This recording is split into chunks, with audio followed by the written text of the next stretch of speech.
Today I'm going to speak to you about a global perspective on the approaches to reduce risk of avian electrocution and collisions in overhead energized infrastructure. My name is Brian McGowan and I'm an independent consultant working for Scientias Energy in Ireland. I'm a member of a number of SIGRA and IEEE committees working to develop standards to improve collision and electrocution standards for utilities worldwide. I typically start my presentations by asking a question. What is the design life of the equipment that's installed in Morocco? So your poles and structures, your cables, your conductor. What is the design life? How long do you expect it to last in service? And this is a very important question because our energy assets are designed for a very long life. Each asset is designed for 50 plus years in service. And these assets are present all of the time through sun, fog, storms, migratory periods, and their ever-present risk for wildlife that are either local or passing on their migratory routes. And sometimes the consequences of this intersection between wildlife and new infrastructure can be catastrophic, as was the case in 2019 when a new transmission line developed in Saudi Arabia, built across an important flyway, resulted in the deaths of hundreds and thousands of storks on their migratory route between Africa and Europe. It is my belief that it's absolutely impossible to separate wildlife from the energy infrastructure.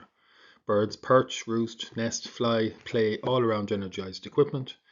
And based on my global experience, it's not untypical for utilities to report between 20 and 35% of annual outages being caused by wildlife, whether that's birds or climbing animals. Now, birds in particular face a significant risk of electrocution on the overhead structures. The most common risk is contact electrocution, where the bird's wings or body extends across the phase-to-phase distances or phase-to-ground distances on a pole structure. Here in Morocco, I've experienced guano electrocution with white storks migrating from Africa, and this occurs when a roosting bird takes off in the morning and passes its guano down the side of a suspension insulator, causing a flashover and the bird to be electrocuted. Collisions are also an important mortality risk for migratory birds, where birds collide with the conductors in between the towers, more typically on transmission structures than on distribution, more typically on the ground wire or shield wire on top of the transmission tower than the conductors themselves. And then finally, fire and habitat destruction. Now this can be very significant. And electrocuted wildlife dropping to the ground on fire can cause fire ignitions. This video illustrates very simply and in a short video the risks faced by large raptors. In this case, a white-tailed eagle was disturbed. It flew to the nearest perch point it could find, which unfortunately was a dangerous distribution line, which was not protected. In this case, the bird dropped to the ground, and unless this video had been taken, that body would probably have been scavenged and never found. That's why we could know it as a silent death. And this is the sort of thing that's happening around the world due to unprotected and dangerous power lines. So anywhere the wingspan of a bird exceeds the phase-to-phase or phase-to-ground distances on an energized structure, there is a risk. And this risk increases for bad weather, for juvenile birds, for solid earth crossarms, and for poorly designed infrastructure. Unfortunately, this risk exists in every country in the world to a greater or lesser extent. Now, the good news is that all of these problems are solvable. You can bury the live components underground, eliminate risk completely. You can build safe, insulated overhead structures. You can retrofit all live components with specialist insulation, and you can implement collision diverters to reduce the risk of avian collision. You can build new lines or restring old lines with insulated conductor. This has the added benefit of, in addition to protecting wildlife, It also reduces the risk of vegetation clashing problems and fire ignition risks associated with wildlife and vegetation. Retrofitting insulation also reduced the risk of avian electrocution by 99%, but should be installed in collaboration with the utility to ensure that no live components are left uncovered, that the solution is safe and easy to install, and should be produced from materials that are tested and proven to last 40 plus years in the electrical and environmental conditions in which they'll be installed. And finally, bird flight diverters, when strategically installed, can reduce the risk of avian collisions by 80 to 90%. Now, they're usually installed by either hand, hot stick, or by drone, as is the case in the photograph, and usually installed on the shield wire and transmission lines. So why not just do it? The solutions exist, the problems are well understood. Well, utilities are complex techno-commercial organizations, and wildlife is only one of multiple challenges.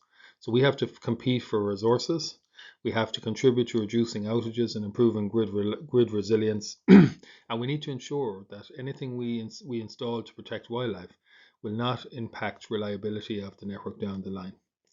Now, unfortunately, there's no international standard governing wildlife retrofit solutions today.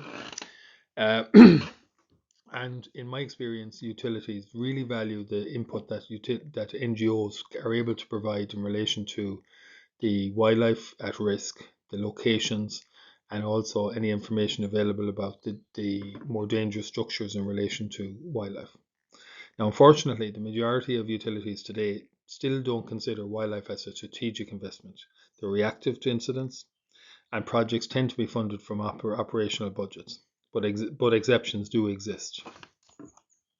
Now, every stakeholder has a bias in this game, but it's essential that collaboration exists between all stakeholders in order to ensure robust mitigation outcomes. The most robust outcomes typically occur in those countries where a legal framework binds the efforts of each stakeholder into a common goal.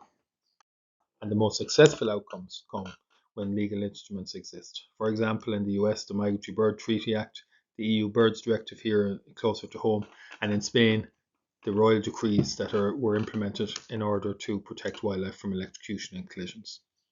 Now, quality data at national level does exist, and it's needed to drive priorities, to support mapping of wildlife populations and define priorities, and on the utility side to define the infrastructure and also define the most dangerous infrastructure which must be prioritized first for protection.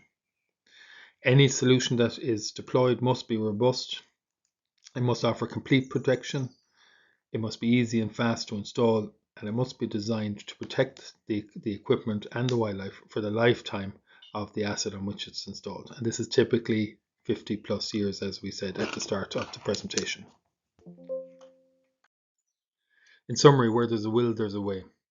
It is possible to solve 99% of overhead line electrocution risks. Climate change is driving a new threat, wildfire, and electrocuted wildlife is contributing to that problem. The best outcomes and success will be achieved when utilities, NGOs, and stakeholders work together to define priorities. And overall, a mindset change is needed. We need to collectively address the total wildlife challenge. We need to see this as a long-term project, which should be strategic and capitalized.